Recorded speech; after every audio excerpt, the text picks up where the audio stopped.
Welcome, everyone, to another episode of Grief to Growth. And today we've got with us Mark Earlix. I'm going to introduce Mark, and then we're just going to have a conversation about Mark and what he does. Mark Earlix is an internationally known healer, intuitive author, and ordained priest who was born in Chicago, Illinois. At the age of 20, Mark was given a profound gift that dramatically transformed his life and purpose forever. Mark has been initiated into two orders of Gnosticism. At the core of his teaching lies not only the awakening of the divinity and wellness within all, but also the experiential understanding of what is going on beyond the philosophical level. This understanding ensures real transformation and wellness of both mind and body. And Mark genuinely feels his gift of healing is available to all, which I'd like to talk to him about. And he teaches his unique techniques in experiential workshops, his writing, and individual appointments. Mark can be found at various expos around the country. So, Mark, I want to thank you for joining me today. It's an honor to have you here. It's such a pleasure. I'm honored to be on your show here. So I noticed when I was looking at your bio, it mentioned that you had a transformative experience at the age of 20. Could you tell us, is that kind of what started you in this?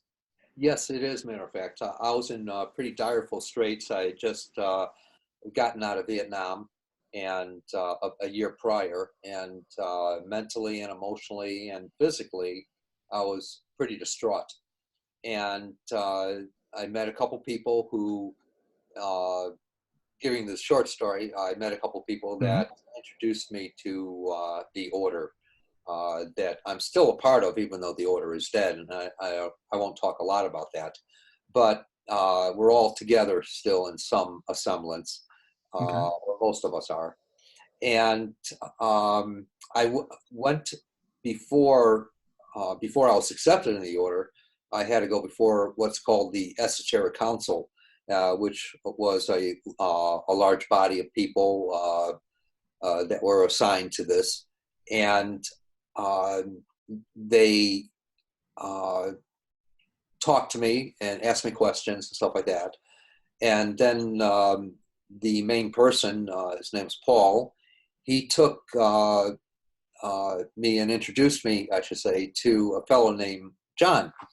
And John was a priest, and he was going to be my teacher. And John called me over to the window and says, I want you to go downstairs and go into that chapel, and in a little while, someone's going to pick you up and get you something to eat and show you where you're going to be sleeping.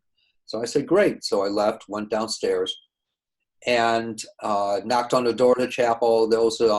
I looked in when someone answered it, this one brother, and it looked like there was literally no one else in there. So I said, great, I'm going to have a good time, I'm thinking to myself. I didn't know what a chapel was. I was brought up Jewish, and I'd never been in one in my life. And the fellow said, well, you don't have to knock. You just come on in, if they sent you down here. I said, great. So he said, anything else? I said, yeah. They told me to kneel before the Mary Shrine. And then, just stay there for a little while. I said, fine to them. And here I am. And he said, well, what do you want? And I said, well, how do you kneel? And he got a little disgruntled, and I'd never been in a chapel. And I said, also, where's the Mary Shrine? And he looked at me real quizzically.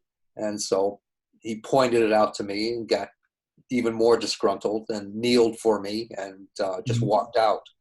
And there was no one else in this place. It was just a bunch of candles and pictures on the wall of various religious figures. And so I'm kneeling there at this little altar, and on the altar was it looked like a handmade doily that covered the entire top. And then there was a red candle, and there was a red rose in a beautiful leaden vase. So I'm moving this picture that looks like this woman with a white veil over her head, because it looked like she was looking at me, one of those trick pictures or something. And, so I couldn't get any satisfaction with that. So then I started plucking the petals. I was bored. I was plucking the petals of the rose, putting them in my pocket, blowing out the candle, relighting it. And I found myself getting really tired. And I figured, okay, when this guy left, the door creaked. So if anyone came in, I would hear it and I'd be able to get up. Look like I was just kneeling there. So after a couple moments, I decided to put my head down and go to sleep. And so as I was putting my head down, then all of a sudden I found myself in this semi-dream state. I was conscious of the noises outside, but yet I was picturing myself just looking out in this area that went on forever, further than the eye can see. And it was like a maze in the old English countrysides with really tall hedges. And it was all around me in my vision, inside my head. And I thought, this is neat. And I wasn't hallucinating. I didn't think. I wasn't in a sleep. I wasn't dreaming. And so then it's like a vision in your head? Yeah, it Okay. literally. And it felt like I was there. And then I found myself somewhere in that maze. I didn't know where because it went on forever. And it was a little grassy knoll area, and there was what looked like an old Chicago park bench with green slats of wood, ornate wrought iron, and it could seat 3 easily. And that was next to me. And then in front of me was this road that was about maybe 15, 20 feet wide. And there was forest all around. And the road led into an alcove that went into the forest. And you couldn't see into it. It was so dark and lush and green. And then to the right, it went into what looked like a monastic type structure, handmade stone structure with a wooden door on the front. And it came down, and a procession of brown-robed monks came out. There were 10 long and 4 deep. Wow. And as they all passed me, they had their hoods over their heads, their arms in their sleeves, and the robes went past their feet. You couldn't see them nor their faces because of the hood. And they kept on going into that alcove that went into the forest. And then the third one deep stepped out, took his hands out of his sleeves, put his hood back, and came up to me and introduced himself to me, and I introduced myself to him. Wow. And so then I found us sitting on the bench facing each other, and he was asking me questions about healing to bring information out of me and more conscious, I assumed later. And I was asking him questions, and he would be elaborating on them. Then the procession came back, and he went back into his place. And they went into that monastic type structure, what looked like one, and the ramp door went back up. And then all of a sudden, someone tapped me on the shoulder. I swung my head around, and there was this funky-looking dude in a robe that said, "Hey, I'm sorry I'm a little late. I'm here to get you something to eat, show you where we're going to be sleeping." I said, "Wow." That's all I could say was, "Wow." Wow. Yeah, exactly. And so walked out the door, and it was dark out. And I looked at my watch. I had been in it for 5.5 hours. Oh, wow. Okay. So it was. Then I got something to eat, and I was taken to my quarters, and that was it. So but what led you to the chapel? I mean, you said you were a Jewish kid, and what led you to the chapel? It was.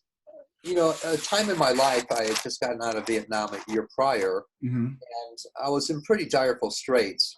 And there's a story before that. During those direful times, I was in Arizona at the time. And then I was actually in the process of killing myself during that time. And I had to, there was something that kept telling me inside, my parents are going to come to Arizona from Chicago, and they're going to see my body. They're going to be embarrassed as it is, and they're going to be embarrassed with all the dirty laundry that's all around. Yeah. And so I had this fantastic need, as corny as this sounds, to do my laundry. So with tunnel vision, with nothing else in my head, I had to do my laundry, and that was the only thing that was focused in my mind and in my sight. So I picked it all up, put it in my duffel bag, walked out. I didn't even have enough money to drive for gas. And so I had to walk 2 blocks down the road to a laundromat. And as I did, somewhere in the background, far, far away, as when someone has tunnel vision, there's nothing else you can see or hear. But somewhere all the way back in my mind was this car that was honking, and it was just very far away, and it kept getting louder and louder and louder, and it was breaking my focus, and I really hated that. I was mad. And then my focus was broken enough that I turned to my left, and I saw on the street about 10 feet away this car with these 2 women in it, and they're saying, "Come on in, we'll give you a ride." And I said, "Leave me alone. I don't want to. Leave me alone." And they kept on insisting. Then finally, my focus was totally broken. I just knew that I had to do my laundry. So I said, okay. So I got in the back seat, and they started taking off. And as they were taking off, the driver, whose name was Patricia, she started telling me about my life from childhood all the way up to the current time. It was not stop, not asking me questions, not guessing at anything. She was just telling me facts. Then the passenger, whose name was Diane, she was just giggling the entire time. She thought it was hilarious. And I didn't know what to say or anything because someone's telling me about something that I already knew about, details. And so they passed the laundromat I saw, and I said, "Wait, I got to get out." "No, we're going to get something to eat." I said, "I don't have any money." And they said, "Don't worry, we're going to buy. And we're going to go to this great Mexican restaurant." And I said, "I hate Mexican food." And, "Oh, you'll love this." And so no matter how insistent I was, they wouldn't let me out of the car, and they kept on going. And it was on 7th Street and Indian School was a restaurant in the Phoenix area, and it was called La Cucaracha. It had hitching posts in front, a dirt driveway, and it was literally the best food I had ever had in my life, I think. And so, and chimichangas. So from there, they said, "Okay, we're going to take you back now." And no talking during the entire time. And we were just enjoying the meal. So they took me back to the laundromat where they said they would. And they said, "See you later." And I said, "Wait, how do I contact you?" And so they rattled off as they were driving away an address. And during that time, I'm saying, "I can't remember things. I have very terrible short-term memory." And I said, "Bye." So it was 7 o'clock that night that I was praying to God that this was their address. And it was. They answered the door. I said, "Oh, great. We've been waiting for you." And so that was it. Then I stayed with them. They got me a job making lenses for glasses. And I worked with them. I lived with them. And it was just awesome. And my entire life changed. Wow. Then one day, without ever mentioning anything, they said, "Okay, we're leaving." It was about 9 months later. And I said, "What are you talking about? You're leaving? Everything's great." And they said, "We're leaving. And we're going to an organization, an order that we're a part of." They never mentioned the order or anything. Wow. And it was, we ended up going to it in California. And that's where they introduced me to the secretary that was downstairs of this Gothic 3-story building, one of the order buildings. And the secretary said, "Okay, I'll put you on the list for going upstairs before the council." Wow. And that was it. And so here I am leaving the chapel, and the next morning, I still didn't know if I wanted to stay there. I wanted to travel. So at 6 in the morning, I'm walking around this 3-story building, figuring out, and no one else was on the street at the time. Am I going to stay or am I going to leave? What am I going to do? And then it was about 50 feet in front of me. There was a street bum with tattered clothing, unshaven, unkempt, greasy head. He was about up to here on me. And he's walking purposefully towards me, just looking at me. And I figured, okay, either this guy's going to knife me, shoot me, yell at me, say something vile, hit me, whatever. I didn't know. So I started puffing myself up and looking rough and tough and hard to bluff. And I figured, okay, I'm going to lay this guy out before he does anything to me. And he gets up to me and standing in front of me, and he's looking at me, and he's saying, "Put your hands on my head." I said, "What?" And he said, "Put your hands on my head." And so I felt this compulsion to do that, a need to do that. Mm-hmm. And I put my hands on his greasy head, looked around, make sure no one else was looking, because I didn't want to be embarrassed from that. And all of a sudden, I felt this weird sensation coming out of my hands. And I didn't know if it was the blood pressure, the heat of the day coming on, Mm-hmm. or what it was. And it lasted for about 5 or 7 seconds. Mm-hmm. And then he said, as he's looking at me, "Take your hands down." And I took my hands down, looking at him real quizzically. And he said, "Thanks for taking my headache away." And he walked away, and I never saw him again. And I just went in, had breakfast, tried to blow off everything. And then later that afternoon, there were several of the brothers hanging out outside. So I figured, maybe there's someone I could talk with here and, see, answer my questions or whatever. Right. And there was this really tall brother that came up to me, who I never saw before, and at least in the past day and a half. And he said, "I have a headache." And he's just looking down at me, and I'm looking up at him. I said, "So?" And he repeated, "I have a headache." And I said, "Well, take some aspirin." He's saying it again, "I have a headache." Then I remembered what had happened that late afternoon before and what had happened that morning. And I said, "Can I try something really weird with you?" And he says, "Yeah." And so I reached up on my toes, put my hands on his head, and I felt the same sensation. It lasted for a few seconds. And he said, "How in the hell did you do that?" I said, "Why the hell did you ask me to?" Wow. Yeah. And so that was the start of it all. Wow. And, That is incredible. yeah. And ever since then, I've been working with it, learning about it, and even till today. And now it's about 45, 46 years later. Wow. That's So you stayed with the order for a while once you. Yeah. Okay. Yeah. For about almost 10 years. Okay. And all of us are still, in communication, and we all acknowledge each other's, positions or office. And sometimes there'll be gatherings and stuff like that. We're all fairly friendly. Yeah.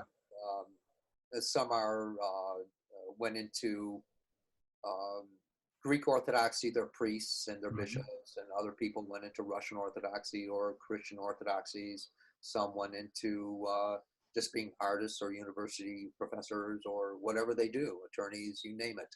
Yeah. So did you at that time become a healer as a profession, or where did you go from there?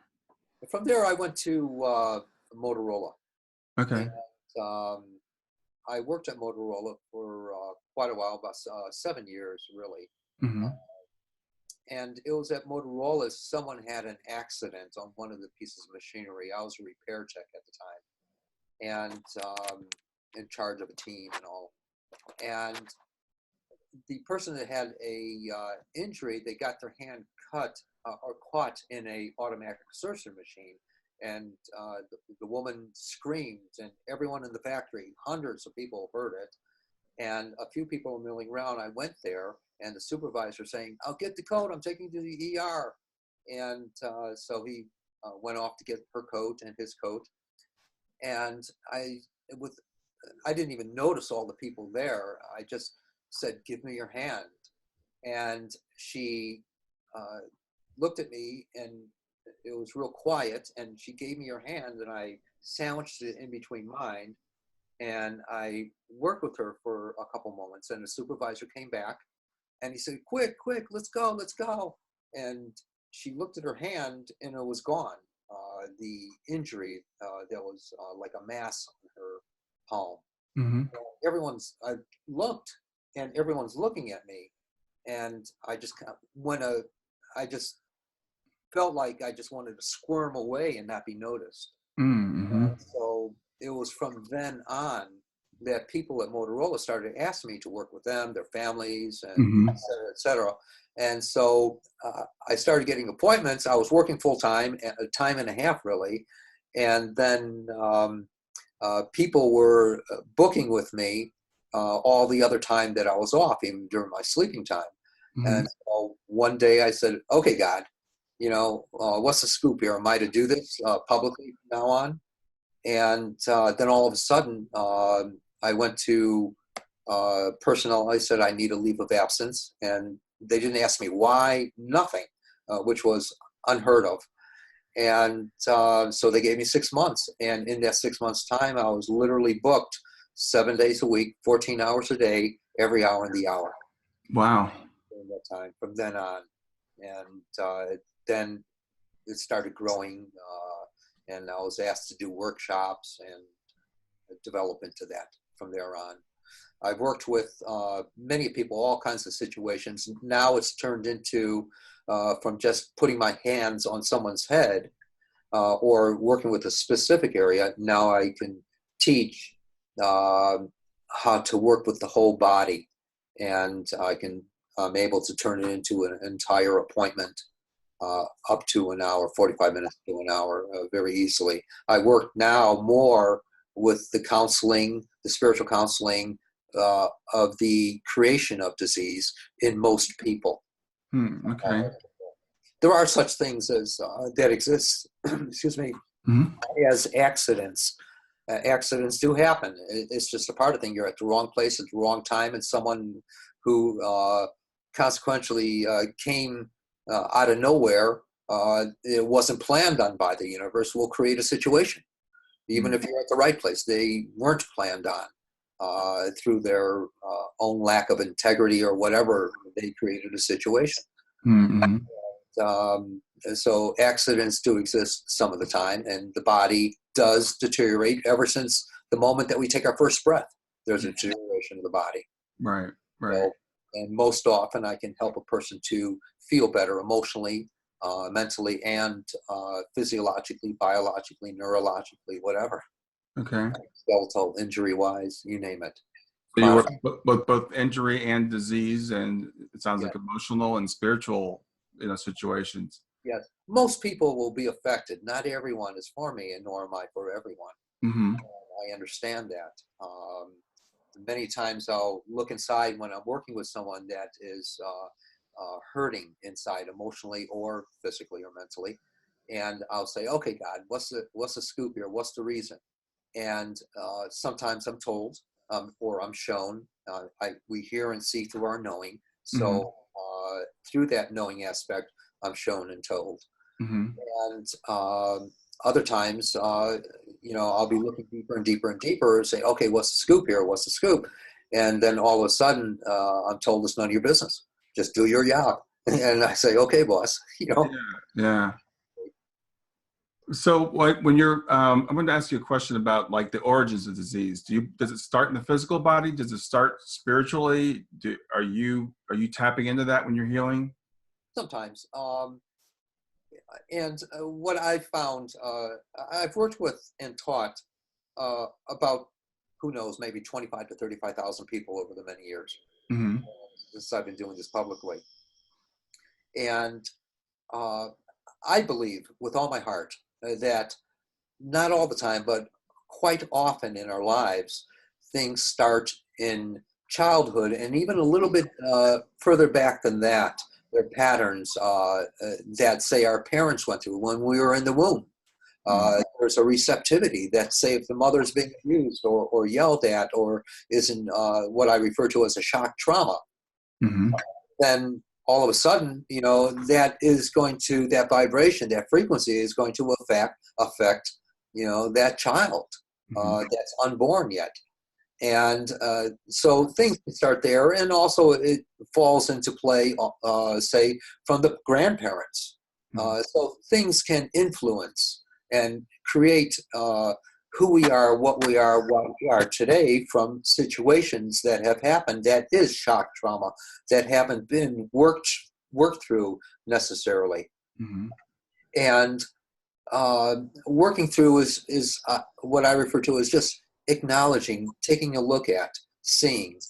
And then a pattern is quite often broken. But those things affect us into the who, what, and why we are today. Yeah.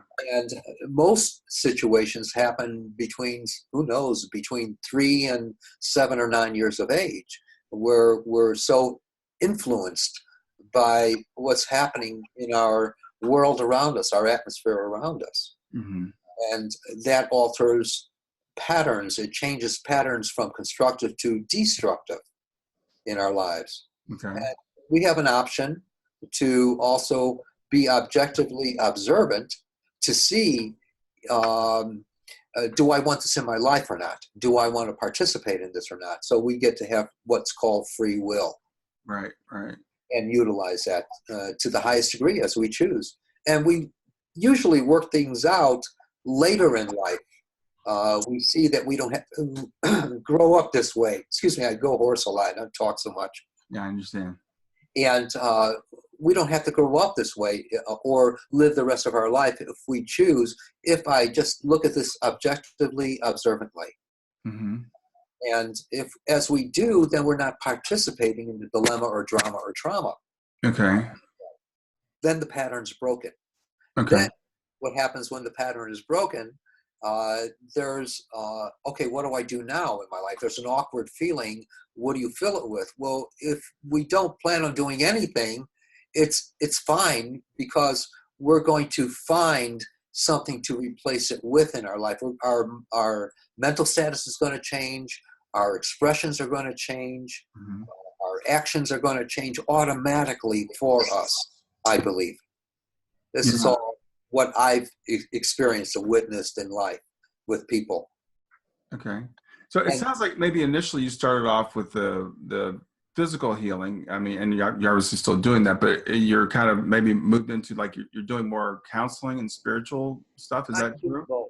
I Right. try to incorporate the healing with the counseling as well. Yeah. Well, I don't diagnose, I don't prescribe it, I don't tell anyone healed from day one. My order stressed from the very beginning when when the gift showed. But the gift is, there are no such thing as gifts. We're the gift. Hmm. We are the gift. And there's nothing really external. Some people have a propensity to have it a little bit stronger than other people because that's their place in life. Some people less, but other people in other ways. Mm-hmm. So, Yeah. That brings it. I wanted to ask you about that because you said you teach healing now. This is something that you can teach. So how does that work? very simply, initially I thought that, oh my God, I got its gift. My order stressed that you have a gift. Don't do anything publicly ever with this thing while I was in the order. Hmm. But when I saw it was my calling to work with people that were hurting in some way or another. It hurts me to see someone that's hurting. Hmm. And so I just give from my heart as much as I can. And I haven't been struck down by God or put in a cage or anything like that. I've learned that I can utilize this in a kosher way. And it's okay to do this stuff. And, you know, it's allowing that divinity, that godliness to come forth from us. We all have it. The world's changing. It's evolving. It's growing. And, you know, it's nothing really extraordinary. And I help people to realize that they too can do it. Okay. Yeah. Really, really important. To varying degrees. And if I can clone a lot of little me's, great. You know, I love it. So are most of the people take your courses, are they professional healers? Like, are they people that work with other modalities? Like we've heard of Reiki and things like that. Is it something similar to that? It doesn't matter Okay. what course of study you've ever had or what degree you are in it. It's really non-relevant. I've taught many, many, many masters of various modalities. And I feel my way is what I've learned and what I utilize is really simple. It's esoteric at the same time, Mm-hmm. which means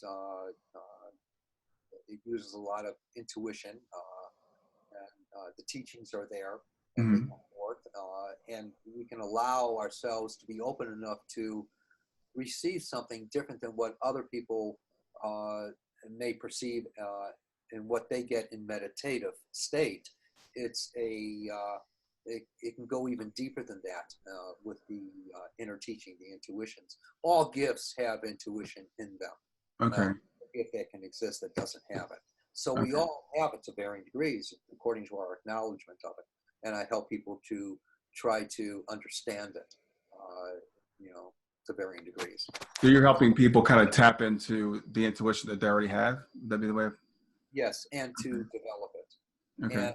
And I utilize it mostly. There's various gifts, but I utilize it mostly through the healing and going inside, without a ritual and saying, "Okay, boss, what's the scoop here? What's this about? What's this about?" And Yeah. the old man or old woman upstairs, which is really inside, through a Gnostic perspective, Mm-hmm. uh, it's really inside, and it's just waiting to express through us and come forth from us. So, Yeah. which is awesome. So, what would you say to someone who goes to a healer and doesn't get healed? Is there sometimes when we're meant to have that disease, or is there sometimes it just doesn't work? Sometimes it won't be there, but not for the reasons that it wasn't meant to be.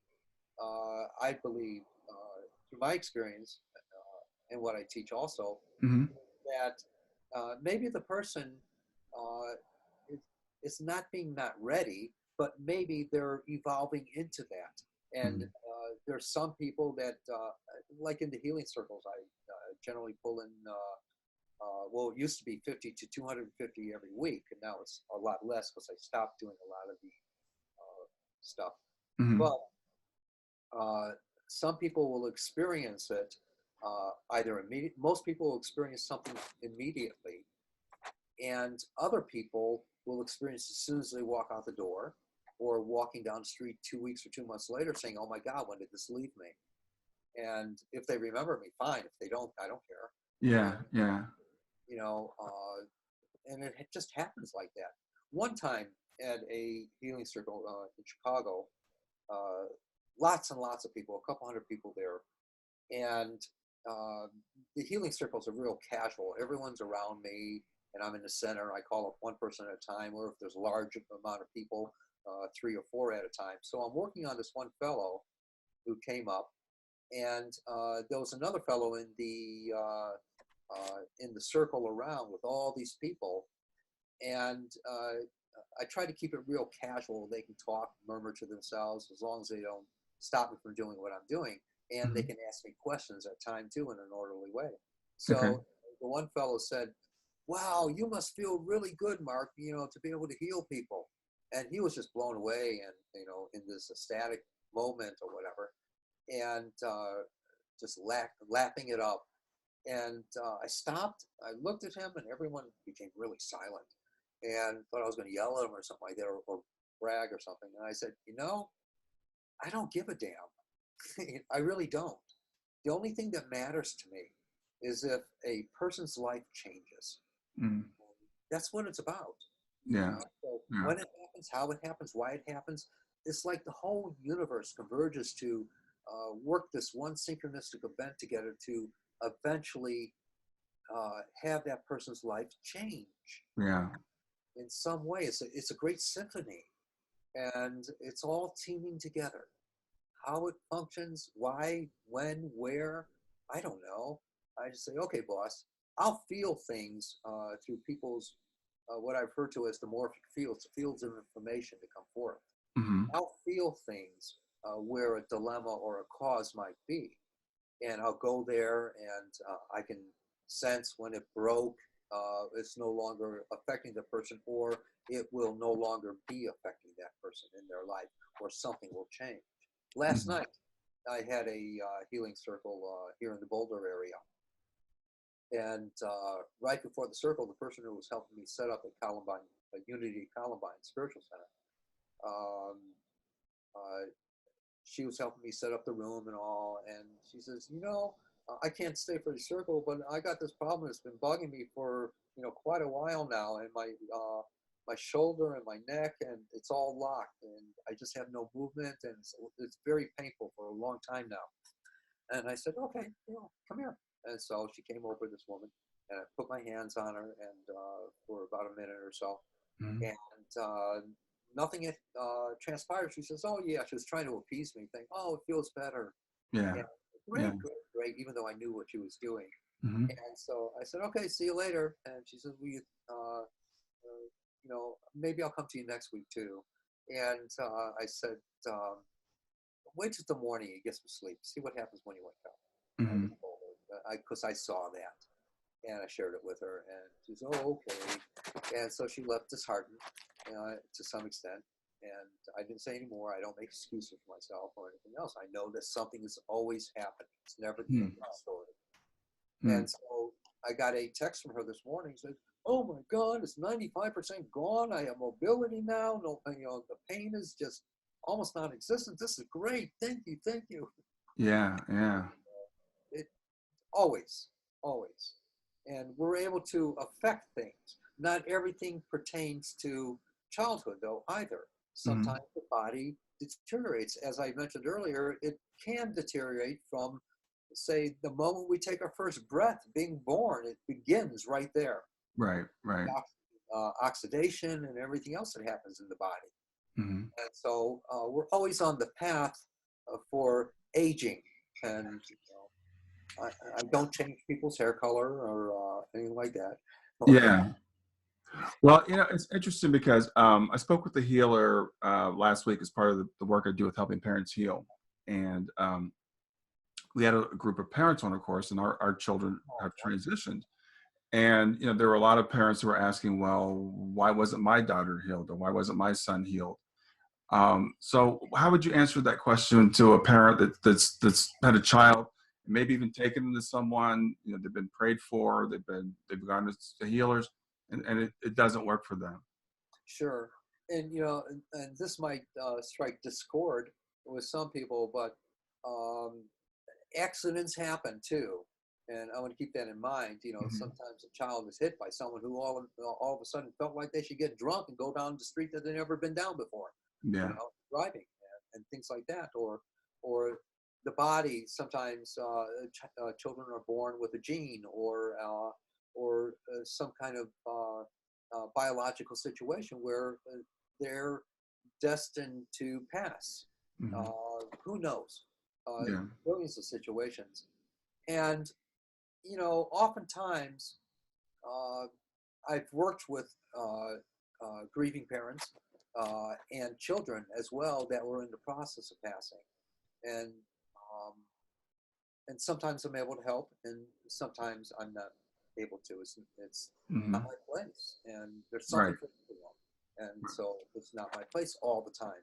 Often it is, thank God, and I get to have the experience of helping someone feel better, in those ways.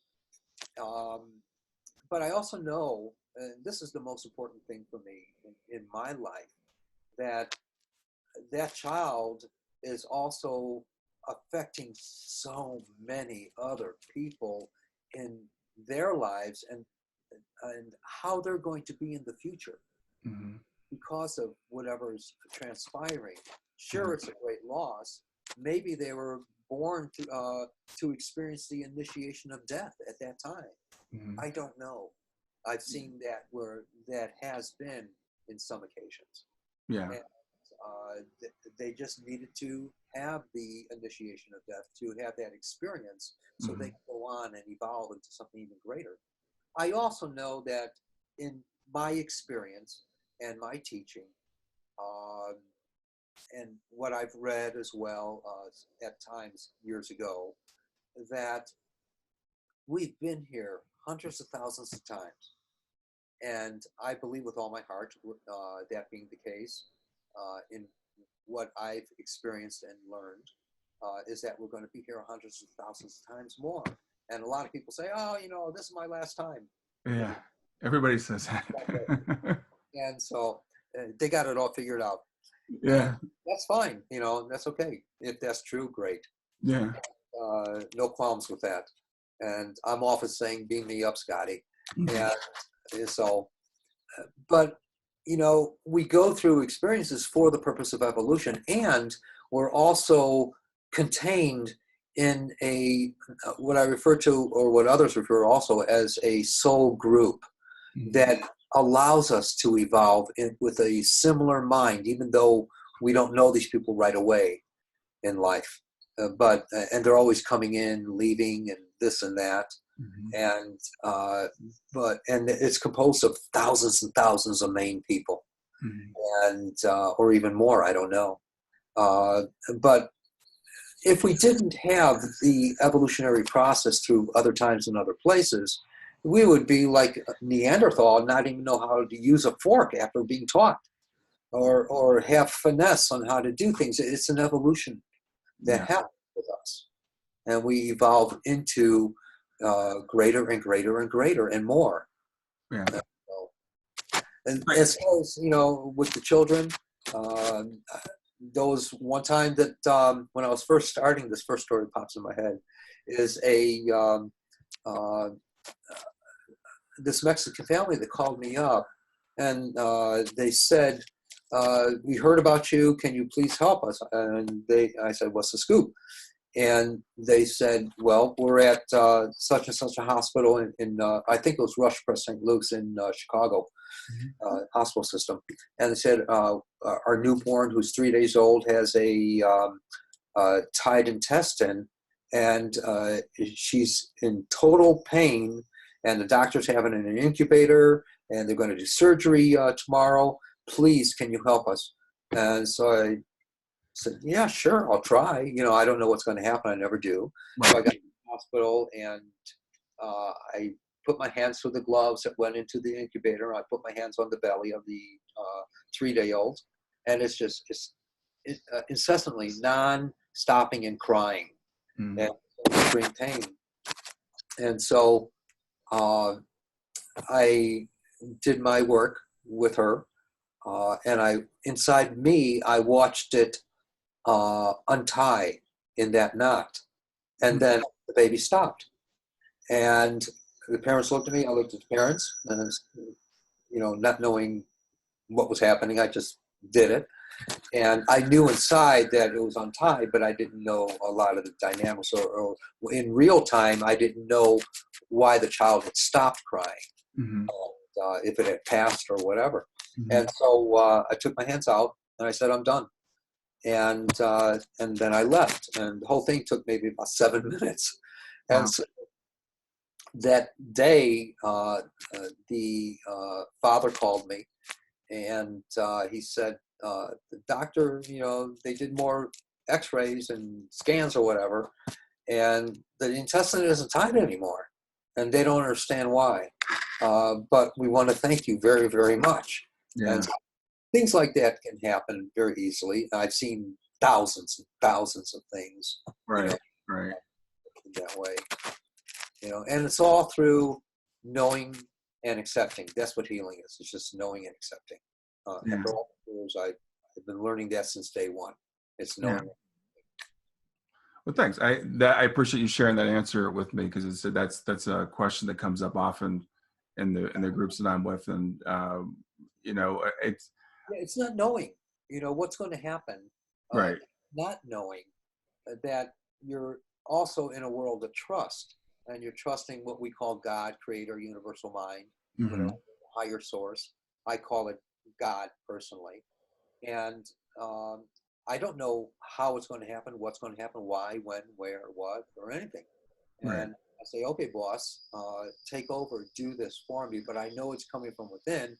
I don't know if why a child is going to go through trauma, the way that they do, and for what purpose. I just know that when I'm available, I'm there, hopefully, to bring ease to that child, or to help it transition. Yeah. Going through the death. But I also know that it's not the end of the world, so to say. going through the death means going from one place into another place. Yeah. And which is the greater place, you know? Yeah. And that's the perspective that, I try to, that's part of what I'm trying to do with this show, is to help people to get to that perspective that, even if your child passes, or if you're not healed, that's not the ultimate failure. Death is something that comes to all of us at some point, no matter how great of a healer, how many healers you see, at some point we all transition and we go back home. That's a part of life. It is, and it is life. Yeah. And so, we have to live in that life as well. But, we have the world around us that we rely on. And we have these children or someone a little bit older, like a relative, or, that's in the teens or 20s or 30s or 40s or up, that passes. But we've relied on them in our hearts in some way. Mm-hmm. And we're a part of the world, they were a part of our world, and now what are we going to do?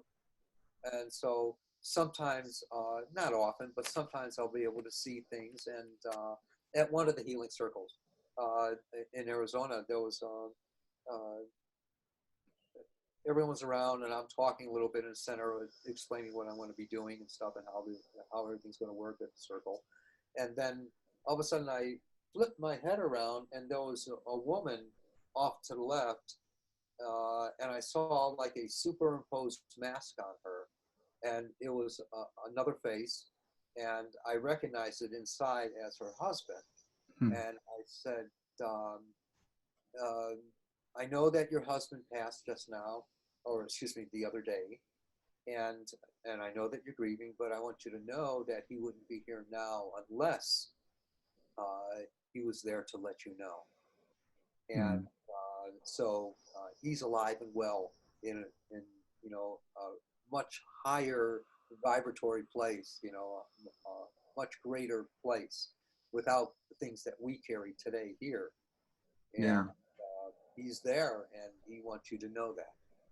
And he's alive and well in his world, and he will be coming back. And she just had this huge burden lifted from her, which was incredible. Then all of a sudden, I turned around, and there was another woman there who just lost her child, who was 14 years old or 12 years old or something like that. And the same thing. It was the same darn thing. And so, there is life after life. And, so enjoy what we have now, and, let go of some of the old patterns that feel awkward to us when we're confronting people or when we're living our lives. Let go of the patterns that don't necessarily feel right anymore by recognizing them, what they are. That's all you have to do. Just recognize what the pattern might be. Then it's broken. Then greater will come in. And then maybe also we'll be opening ourselves to a greater communication from that's out of this realm. Who knows? Now, do you believe that maybe sometimes illness could be serving a purpose? It could be maybe a wake-up call? Could be, yeah.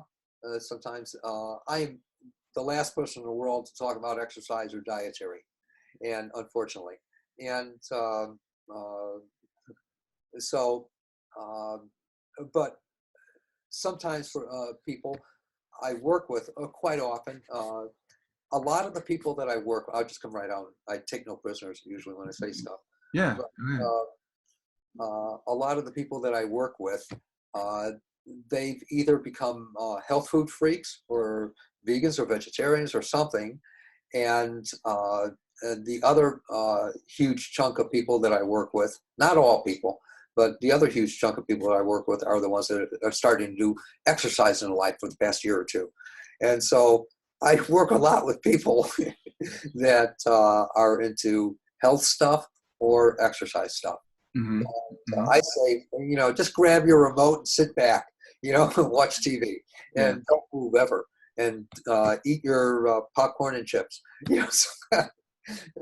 Not really, but I eat It's interesting you bring that up, because I follow Anita Morjani, who you probably know, had a near-death experience and had cancer that was terminal, was in the hospital, was dying, miraculous healing and everything.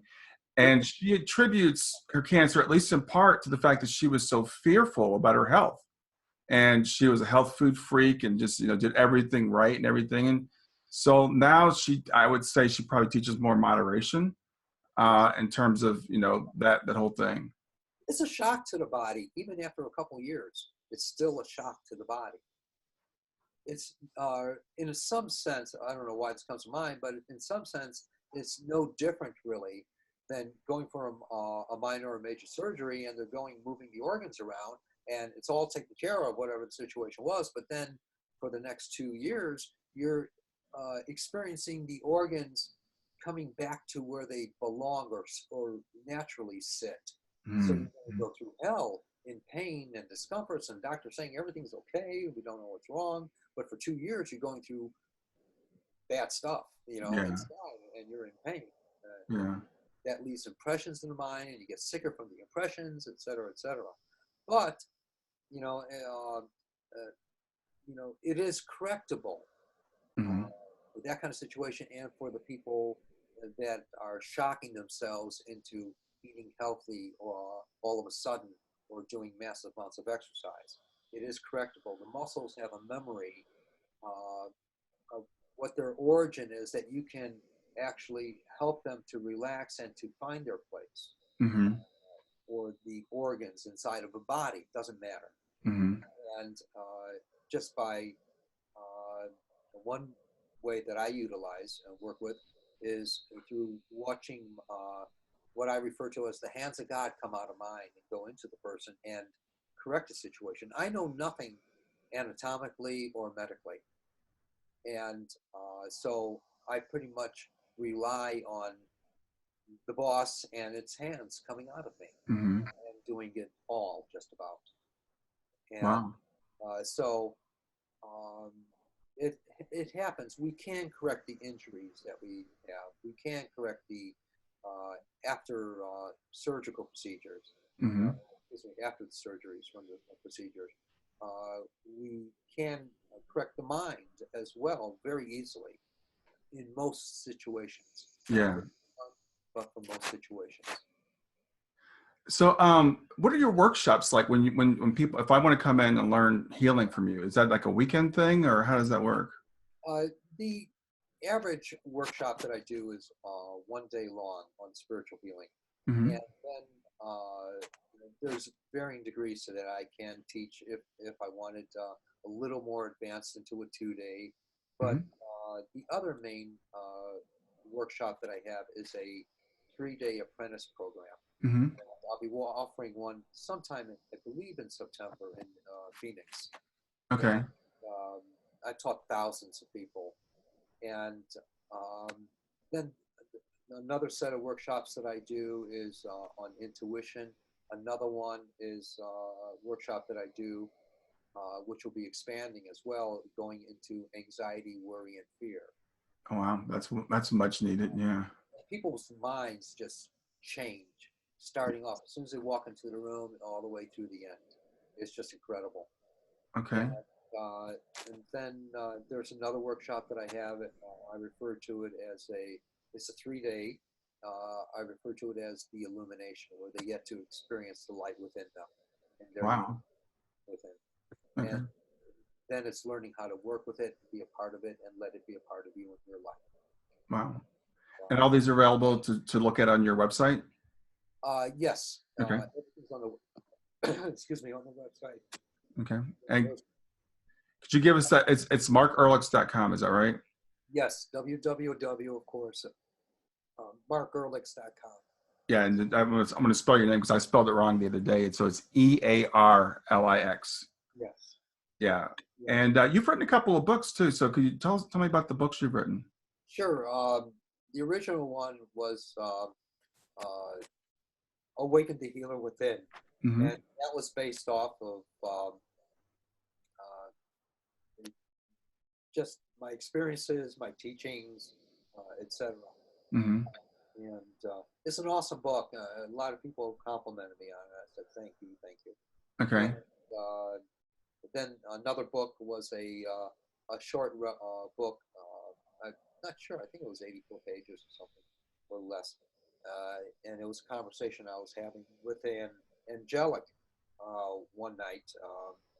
I was mad at God. I just hated God, going through this phase, Mm-hmm. and real perplexed. And I'm arguing with this angel. But first, it started off where there was a walk-in closet next to the bedroom, of course, Mm-hmm. and it was about 2 in the morning, 3 in the morning, and all of a sudden, I woke up to this bright lighting that was coming from the closet, Hmm. and I looked in the closet off the side of my bed. There was nothing in there, and so I just figured it was an angelic. I had a lot of these experiences all the time, Hmm. and so as and I start saying, okay, what are you about? And what are you here for? To try to influence me or something, trying to change me. And I was mad. I was really mad at God Yeah. for the past several days, for about 2 weeks, I guess. Uh-huh. And, all of a sudden, inside of me, there was a conversation that started happening from my thinking to it answering me inside. So I have a book called Take My Life that has that conversation in it. Wow. And it came out where it didn't even need hardly any edit at all. It was just so well done. Blew me away.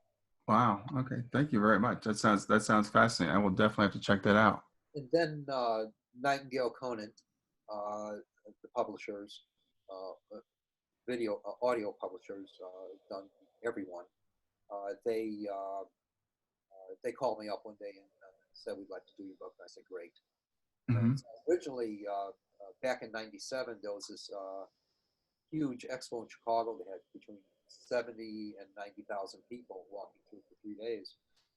Vic Conant and another fellow, Gary, a friend of mine, they were walking through, and I just had to lift up my head, and I looked at these two strangers, and I said, hey, how's your heart?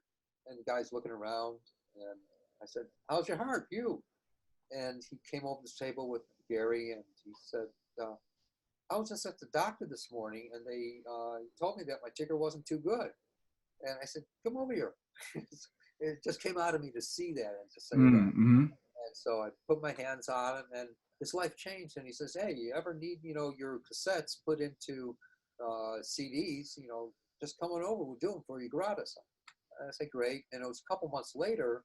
I thought they were just a garage company. I didn't know. Mm-hmm. And so a Wow. couple months later, my staff insisted that I, give them a call, and they might be, something viable. So I did, and Mm-hmm. they had me to the company, gave me the tour. It was huge, this place. Mm-hmm. And recording studios, sales departments, marketing departments, you name it, everything. All kinds of management and stuff. Lots of people worked there. And it was smaller than a garage, or excuse me, larger than a garage. Yeah. Yeah. Really. And so they always kept in contact with me, and then they said, we'd like to do your book. So they had me to Chicago, and they put it into audio form, Okay. Okay. which was pretty neat. And it was a bestseller for them, which is Wait, and was this one of the two books you mentioned earlier? yes, it's Okay. the audio of the it's about 8 CDs, and it's from Nightingale Conant Okay. and Okay. audio producers, Great.